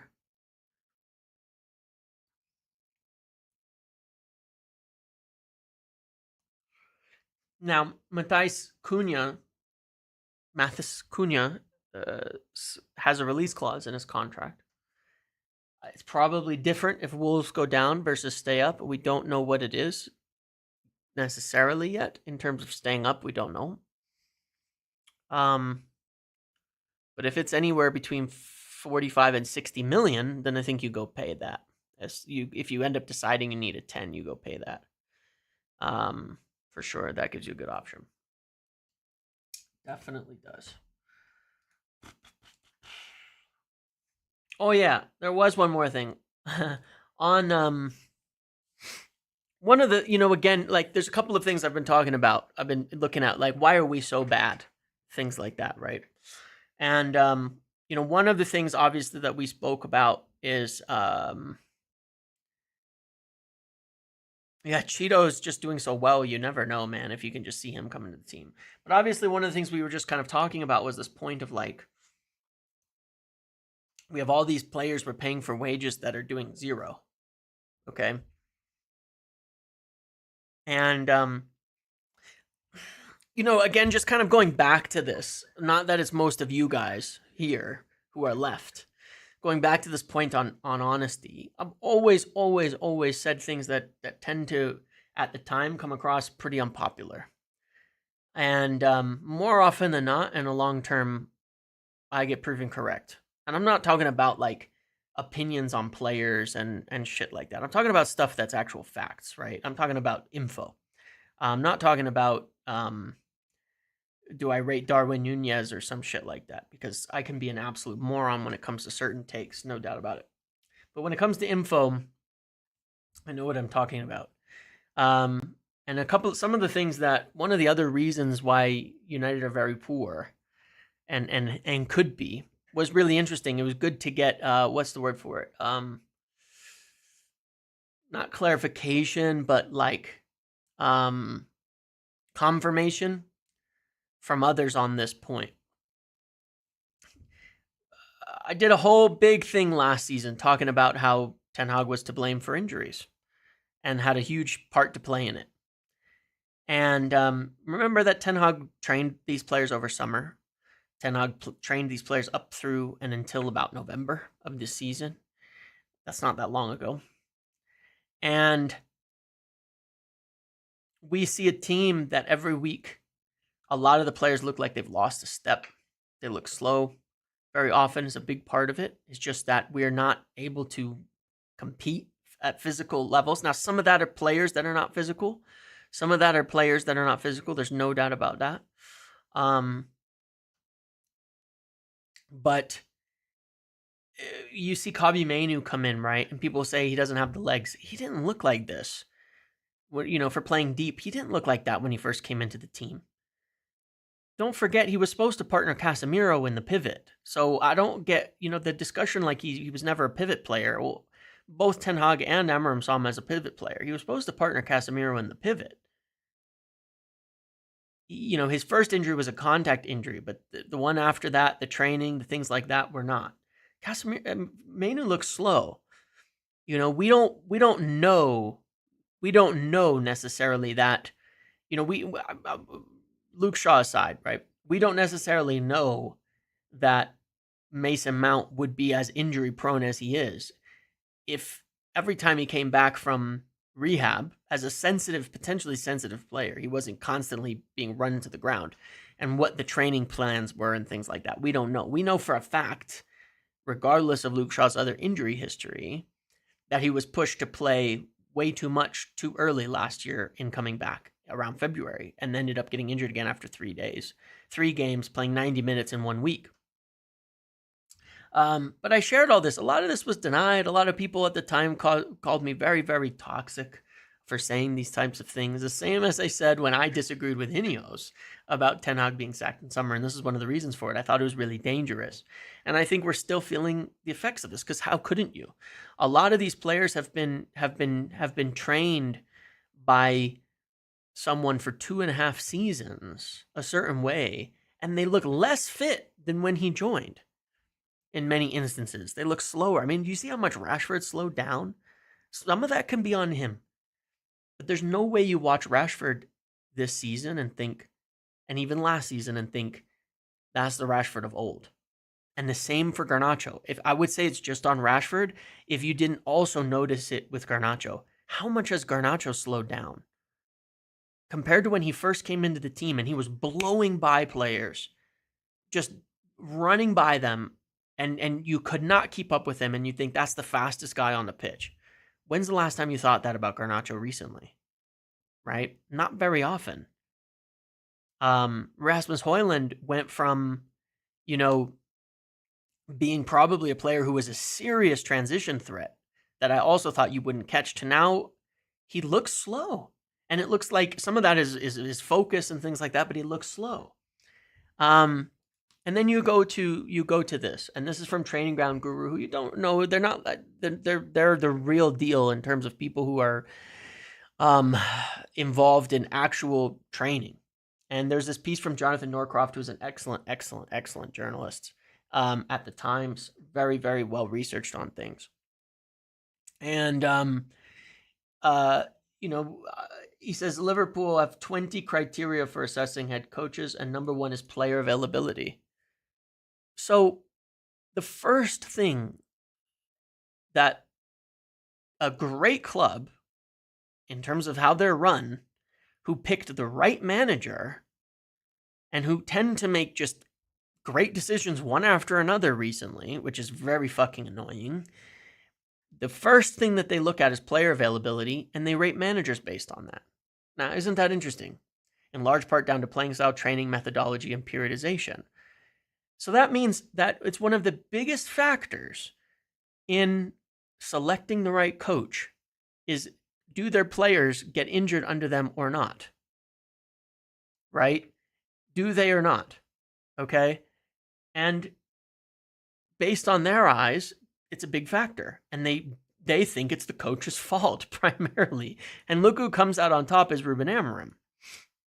So when you watch Ruben Amorim in the way he makes substitutions, it's a lot of times for fitness. In the way that he rotates, it's a lot of times for fitness.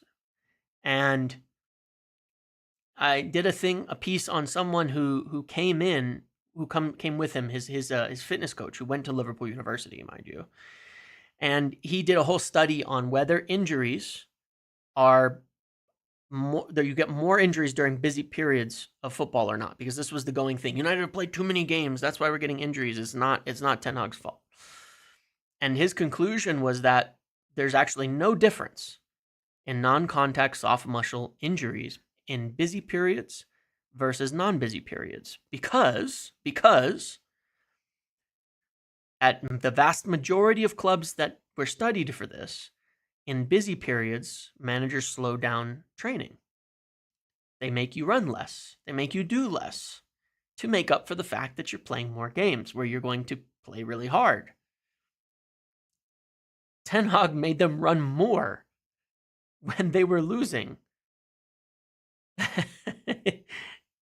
It's all this. It's all that. It's crazy. So, they played in summer tournaments, and instead of giving them rest during the season, you gave them more. Now, outside of Mason Mount and Luke Shaw, I don't think we've had any actual soft tissue muscle injuries since Ruben Amorim came in. Non-contact soft tissue muscle injuries since Ruben Amorim came in of any of the players who've been making it on the pitch, who've been playing for him. I don't think we've had any.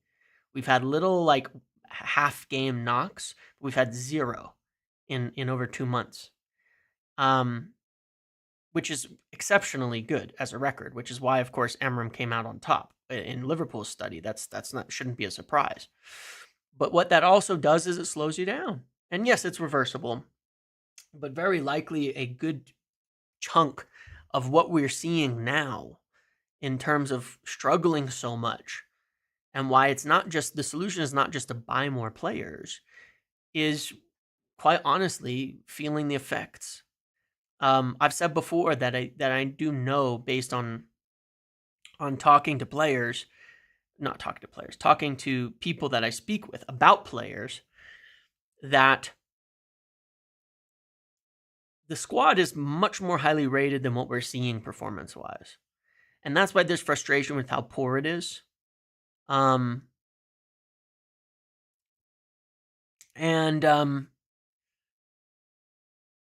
big, and I think we're seeing, unfortunately, the worst of them, because we're seeing a lot of players that are ruined, that are run into the ground, and are essentially unfit due to controllable factors. So I think we're seeing them at the absolute bottom, the absolute bottom of the barrel.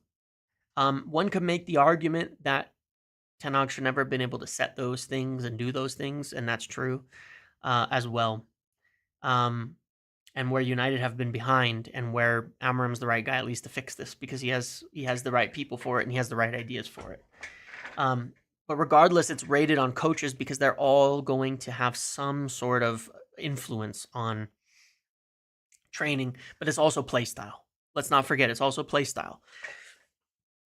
He had us playing basketball. He had us playing enormous amounts of running, right? To back and forth, up and down, high stress, and made horrible substitutions. So I'm quite convinced we're also paying for that, because it's hard to get players to recover properly from being overworked, overstressed, slowed down, and ruined mid-season, no matter what Amorim does. But we're preventing injuries, but I think it's going to take a while to get a lot of these players back up to the pace, the space, the physicality, the speed that we need, right? It's no surprise that, anyway, we'll see. I think it'll be really interesting to see Dorgu in this team, right? I think it'll be really interesting to see Dorgu in this team and see him. Does he look fast? Does he look fit? Because he is. He's a fast, fit player. So now we'll get to see him in comparison to United players and say, does he look quick? I mean, you look at Ahmad Diallo, and he essentially wasn't included in all of this because Ten Hag wasn't using him, and he never really slowed down. He played fast. He played hard. He never got that exhaustion that the other players are. And you wonder, why does he look faster than everybody else on the pitch? Because he's not been touched by this. He didn't have to deal with it. So it's interesting. It's an interesting thing there. But again, something that is maybe hard to accept, but that there is definitely a view that the players are better than they're showing by some margin, and that we're still kind of paying for a lot of painful stuff that we've done. The thing you can be really annoyed at Ineos for keeping Ten Hag, 100% massive error, probably cost us the season. But that's why I want them to leave it to the right people to make the decisions on what we're doing from the football side of it. Anything else is a mistake. Anything else is a mistake to me. I don't want them involved. So, yeah, we'll see what these guys come in Dorgu and all of that, how they perform, how they look physically, and that'll be pretty telling to what we can do and where we can end up as a team overall. How depressed were you when you found out he would stay? That's part of the reason I'm not angry today. Because I have the same frustrations. It's just that I accepted how the season was going to go a long time ago. And despite at times getting excited about certain things, I kind of knew. You remember in summer, I said it many times. I said this in the last live too, that the worst case scenario is he has to get sacked in November. We start with a new manager because it's going to be rough. It's going to be really rough.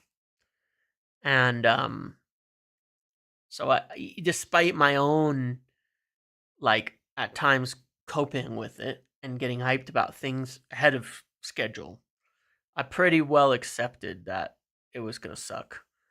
Did I think it was going to be this bad? Probably not quite this bad in the league, especially, right?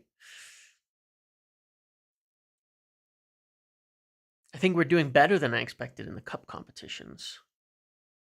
But, I think that if it was under Ten Hag, we probably would have continued to be more pragmatic and gotten better results than we're seeing today, but we wouldn't be making any progress. And for me, that was worse. There's a silver lining in all of this for me, from my perspective, which is that just in the way that I think, which is that if we could be getting better results, but making no progress. So no matter what was happening while Ten Hag was here, I knew we weren't building a system. We weren't building a style. We weren't doing anything. There was no long-term joy to get out of this. So it was all the next game.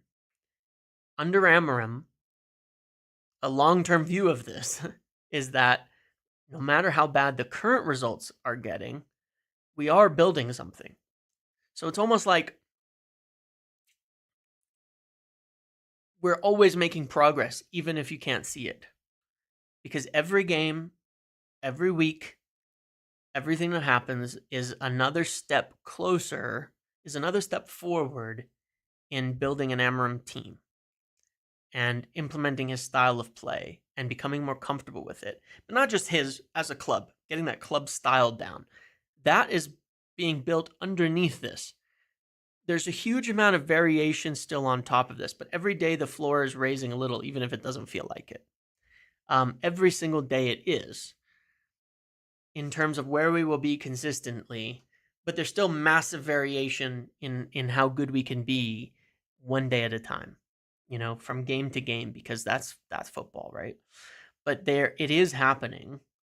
I hope it gets better. I do think that getting Dorgu in will make a bigger difference than people think. Thank you for all your hard work and the videos you put out, James. Much appreciated. Thank you. Appreciate that.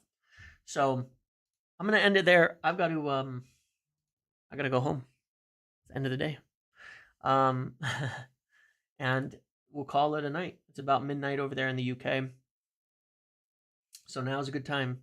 Now's a good time to end it. And move on and see where we go as a team moving forward. But I we'll see what happens. We'll see what happens. And like I always say, I'm always going to tell you what I think. I'm always going to tell you the truth, which you may not like, but it is the truth. And I don't change my opinions on things just because, someone thinks I'm getting info from somewhere or something like that. I criticize when the plan doesn't make sense, or especially when they don't stick to the plan, and agree when it does. I think, as I said before, they've made a lot of mistakes, the owners so far on major things, especially and primarily the whole Ten Hag situation. But I think the plan they're following now is the right one, and I back them supporting that and doing the right thing there. What's your dream realistic summer for us? It's probably Kenda, Aghawa, I don't know in the midfield, honestly. Let's say Ederson or Hackney, maybe Inacio, and a goalkeeper.